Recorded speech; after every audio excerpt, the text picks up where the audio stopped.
حضرت ابو ایوب رضی اللہ عنہ سے روایت ہے کہ رسول اللہ صلی اللہ علیہ وسلم کے سفر کے دوران ایک دیہاتی سامنے سے آیا اور آپ صلی اللہ علیہ وسلم کے اونٹنے کی نکیل پکڑ کر عرض کرنے لگا، اے اللہ کے رسول، مجھے ایسی چیز بتا دیجئے جو مجھے جنت کے قریب اور دوزخ سے دور کر دے۔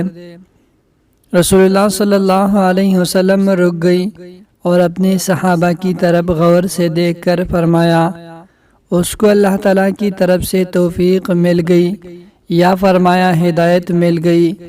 پھر دیہاتی سے فرمایا، تو نے کیا کہا تھا؟ دیہاتی نے دوبارہ وہی عرض کیا۔